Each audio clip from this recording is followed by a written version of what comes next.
Hey, what's up? This is Lian, and for our tech review, we have here the TCL KEI or K series. Let's go!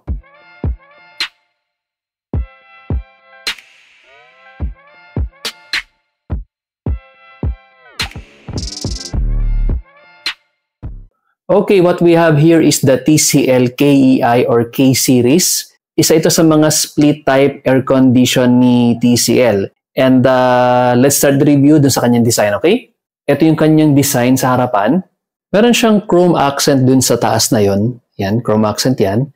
And plain white yung kanyang harapan. Yung number na LED display dyan sa gitna. At yung kanyang air vent is located naman yan sa baba na yan. Yan lang naman yung kanyang front look. Check naman natin yung kanyang mga side kung anong meron. Dito sa kanyang side, andyan yung mga specification siguro niya yan. Tapos may mga available din yun na let's say daanan ng wire sa baba. Pwedeng i-cut out yan. At dito sa kabila naman, plain lang din naman with available cut out if ever kailangan yung mag-run ng wire sa gilid. Sa kanyang baba naman, plain lang din. Again, yung kanyang air vent located sa baba. At may ilang mga warning signs lang dyan. Sa taas naman niya, open lang yan para dun sa ating air filter. And here's the included remote sa ating split type AC. Included na rin dyan yung ating remote holder. At ito naman ang itsura ng ating outdoor fan. Meron siyang malaking fan dyan sa harapan, syempre. And wiring sa kanyang gilid. Para sa mga nagtatanong kung meron bang tumutulong tubig dito sa ating outdoor fan, yes po, meron po dyan tumutulo. Pero very minimal lang naman. Isa sa mga tumutulo dyan is yung nandun, yung butas na yan. Nandyan. And yung isa dito. Yan. Yung reason bakit may tumutulong tubig dyan is because nandito nakalagay yung connection ng ating aircon. I think dyan nag-flow yung freon.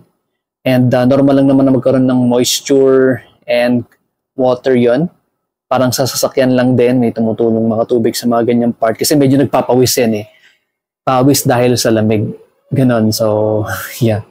At ito naman yung kanyang tubo kung saan nagpa-flow yung mismong water ng AC. Now, let's have a closer look sa ating remote. Nandito na yung mismong kanyang display for control panel, yung kanyang mga buttons, nandyan na lahat. Doon kasi sa mismong AC natin, andun lang makikita yung temperature and yung kanyang error code. Pero dito sa ating remote, nandito na lahat makikita yung kanyang mode, temperature, and anything and any information para sa ating AC. Ito yung kanyang mga buttons. We have here the power mode, temperature, fan, eco, swing, sleep, display, timer, mute, turbo, and I feel. Sa kanyang side profile, sa likod niya, lalagyan lang ng battery yan. Bottom, wala naman. Other side. At sa kanyang top is yung kanyang IR blaster. Ang TCL K series split type inverter aircon ay merong 4 models. We have the 1 horsepower, 1.5 horsepower, 2 horsepower, at itong unit natin na 2.5 horsepower. For the TCL K series features, we have the variable speed inverter cooling only, 5D DC inverter, Titan Gold technology, 5-in-1 health filters, fast cooling, and quiet operation. Let's check and discuss ang mga karakteristik ng TCL K series. First, we have the fast cooling. Since meron itong high frequency compressor, air is delivered down to 18 degrees Celsius within just 30 seconds or up to 40 degrees Celsius naman within 60 seconds. Share ko sa inyo yung experience namin dun sa TCL K series na split type aircon. Bali, nilagay namin siya dito sa aming first floor ng bahay namin. Para may idea kayo, siguro yung area nito is more or less mga 45 square meters lang naman. So we have the living room, dining, and then the kitchen. And kapag in-on namin yung AC, ang bilis niyang palamigin yung area. As in, mararamdaman mo agad yung change sa temperature sa area. At na-try din namin, siyempre, since may kitchen nga kami, nagluluto kami doon. So kahit may nagluluto, na-maintain pa rin yung temperature ng area. Well, siyempre, at sigurado, iba-iba yung magiging experience ng mga ibang tao. Pero sa amin so far, Yun yung aming na-experience. Kahit naka-mid lang yung kanyang speed ng fan, tapos I believe naka-27 lang yung kanyang temperature, ramdam mo talaga yung lamig ng paligid eh. Hindi siya nagbabago. At sabi ko nga, mabilis siyang lumamig. Kaya doon pa lang for us, talagang sobrang nakakatuwa at goods na goods yung aircon na to. Next characteristic is yung 3D airflow. Isa sa magandang feature ng ating AC is meron siyang cooling. Kailangan natin yan syempre dahil mainit sa Pilipinas. At yung kanyang heating features which is very useful pagdating naman sa mga cold countries. Ang 3D airflow is actually, ito yung innovative features ng aircon na to. Kung saan in-ensure na yung cool air will flow directly upwards. Tawag nga ni TCL is parang shower-style refreshment. At kung warm air naman, yung warm air will be blown downwards to deliver a more immersive blanket-style airflow. For the power cut auto restart, TCL developed a software that ensures current air condition settings is memorized ng ating device. Let's say, for example, nagkaroon ng sudden power loss. Kaya nagkaroon ng power, pag inon ninyo yung AC, kung ano yung last na settings niya, na-memorize na yun, at ibabalik niya doon sa settings na yun para mabalik yung temperature ng area. TCL also developed the Titan Gold technology. Ano ba yung Titan Gold technology na yan? TCL ACs are equipped with third-generation Titan Gold-plated aluminum fins that performs a self-cleaning function through their unique hydrophilic properties. Kagandahan din dito is meron siyang 5-in-1 health filters.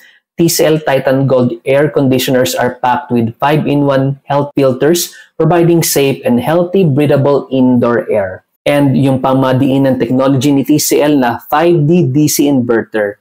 Smart, stable, energy-saving, TCL selects high-quality 5D DC accessories. Yun yung mga compressor, brushless outdoor motor, indoor motor, 500p electronic expansion bulb, indoor DC stepper motor to build up its unique 5DC inverter air conditioners.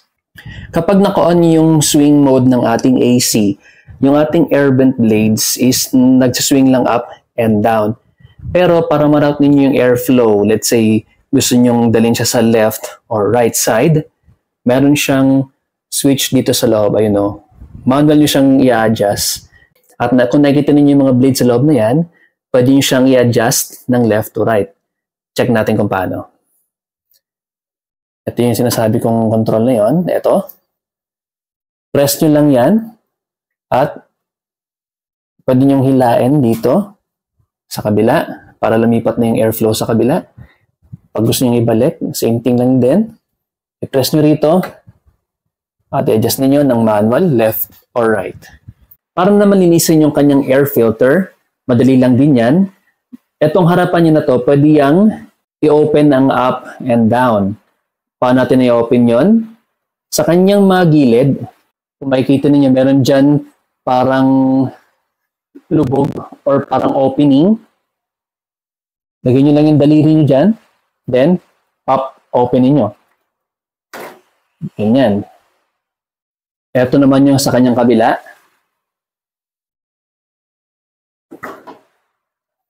Once natanggalin natin yung mga lock dito sa ating mga sides, pwede na natin iangat itong harapan ng ating AC. There. At makikita na ninyo yung air filter. In case gusto nyong linisin or medyo makapal na yung kanyang dumi, pwede nyo nang hilain yung kanyang filter. Paano yun? Ito, meron siyang hawakan dito. Yan. Tatanggal yan. At hilain nyo lang yung filter. Para ibalik naman, lagyan nyo na din yung filter, slide up nyo lang, at i-lock ninyo in place. Yan. Okay. Dali lang, di ba? Once done, pwede nyo nang isara ulit. Don't forget to lock yung mga clips dito at sa kabilang side. Okay, let's talk about the likes and dislikes namin dito sa TCL K-Series. Let's start with the design. Sa kanyang design, masasabi namin na talagang napakasimple and modern yung kanyang design. perfect na perfect siya kapag minimalist yung dating ng bahay ninyo. Sa amin nag-work siya kasi all white lang naman yung pader namin. And that's why nagustuhan namin yung kanyang design. Isa pa sa nagustuhan namin sa kanya is yung kanyang performance. Kagaya ng sabi ko nga kanina, mabilis niyang pinapalamig yung aming first floor. Kasama dyan yung living room, kitchen, tsaka dining. Mabilis na lumalamig yung area. Kaya niyang tapatan yung init nung pag nagluluto ka. So, doon pa lang all goods na all goods yung kanyang performance. Gusto rin namin yung kanyang quiet mode. Kasi sa remote, meron doon mute button. Kapag pinindot mo yung mute button, sobrang tahimik niya. Akala nga namin minsan naka-off siya. Kaya tine-check ko doon sa remote kung naka-on ba siya. Tapos, kahit tahimik siya, na-maintain lang niya yung temperature nung aming bahay. Isa pang gusto kong feature niya is madali siyang linisin. Tanggalin mo lang yung front cover, hilahin mo lang yung mga filter doon, tapos ugasan mo lang, balik mo lang. Yun, walang hassle-hassle. Basic na basic. Isa pa sa nagustuhan namin sa kanya is yung kanyang price. Nabili namin siya online. Share ko na lang dito sa description below yung kanyang link para may idea kayo kung magkano yung kanyang price. Again, yung aming unit is yung TCL K-Series na 2.5. So, hindi ko kasi alam kung magkano yung purchase namin doon. Share ko na lang sa description below kung magkano. So, yun. Murang-mura lang naman siya. Kaya I think anyone can afford yung unit na to. So, kung may gusto kayong AC, you might consider yung TCL na K-Series. Isa sa mga dislike namin or dislike ko doon is wala siyang Wi-Fi capability. Yes, wala po siyang Wi-Fi capability. Akala ko siya yung merong kasamang Wi-Fi eh. Yung pala yung merong kasamang Wi-Fi is yung May ata or yung MEI series ng TCL. So, yun, nakala ko lang meron siyang ganun. Na-spoil kasi kami nung isa naming TCL na aircon, yung TCL UJE. Meron kasing Wi-Fi yun. Maganda kasi yung merong Wi-Fi. Share ko lang sa inyo, nung nasa mall kami, ng isang linggo, pauwi na kami, no? So, walang tao sa bahay, lahat nakapatay naman ng mga appliances. Ang ginawa ko is, para malamig ng aming kwarto, andun pa lang sa garahe, bago kami umalis, inon ko na yung aircon namin sa kwarto para pagdating namin, malamig na siya. So, yun ang kagandahan nung merong built-in Wi-Fi kasi. Kahit saan, basta meron kang data, pwede mo siyang i-control or pwede mo makontrol yung AC. Ano lang yun naka-mobile data lang yung phone ko nun. So, okay lang siya kahit naka-mobile data or Wi-Fi connectivity, gagana pa rin siya. So, ayun, yung K-Series, wala siya ng Wi-Fi features. Kung gusto niyo may Wi-Fi, pwede niyo i-check yung May series ng TCL. Isa pa sa dislike namin dito is, I think given naman na to kasi split type siya na aircon. Hindi siya katulad ng window type na plug and play na aircon. Dito kasi kailangan mo mag-install ng sarili niyang breaker, ng linya ng kuryente. Kung wala kayong built-in na saksakan sa bahay, obligado kayong maglagay talaga ng separate breaker para sa kanya. Tapos, after ninyo mag-install ng breaker, kailangan nyo naman mag-hire ng professional installer ng mga split-type aircon. Kasi kailangan nilang butasan yung pader para makabit yung split-type na AC. Kailangan tumagos pa yung kanyang mga wire sa other side ng wall. Tapos, kailangan pang install yung outdoor na fan. After nun, if ever walang freon, lalagyan ng freon. Or kung meron, i-install nila na maayos para walang leak. And so on. So, medyo komplikado yung pag-install ng split-type na AC. So, sa mga wala pang split-type AC or nagbabalak pa lang bumili ng split-type, siguro isa na sa mga bagay na kailangan nyo consider is yung the way install yung aircon. So, pag split-type siya, kailangan pa ng mga breaker and professional install. Pag window type, plug and play. Ganun lang ka-basic yung paliwanag ko doon. So, pero again, sabi ko, given na kasi yan Kapag split type, talagang ganun yung proseso niya. Yun, other than that, wala naman ako maisip na dislike sa aircon Kasi more on, or mas lamang talaga yung mga positive side niya compare sa mga negative. So, yun yung likes and dislike namin pagdating sa TCL K-Series.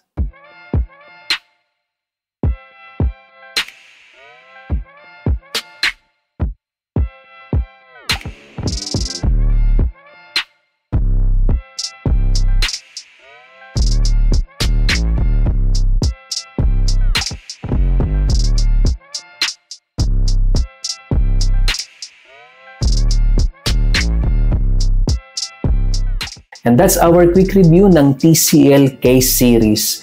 So sa mga balak palang bumili ng aircon dyan, sana makatulong tong ating review sa inyong mga decision sa buhay. Sa mga may balak palang bumili ng split type na aircon, I would recommend itong TCL case series. For me, lahat naman ng brand is the best pagdating sa kanilang mga products. And I would say, and I can recommend purchasing itong TCL case series sa mga gusto pa lang dyan bumili ng inyong aircon. I also suggest na mag-research kayo kung ano yung case na kukunin ninyo. Not just the brand, not just the features. Isipin nyo rin kung gusto nyo yung window type or split type na aircon. So, kailangan nyo rin consider yon. So yeah, that's it. Again, my name is Lian, and as always, stay chill!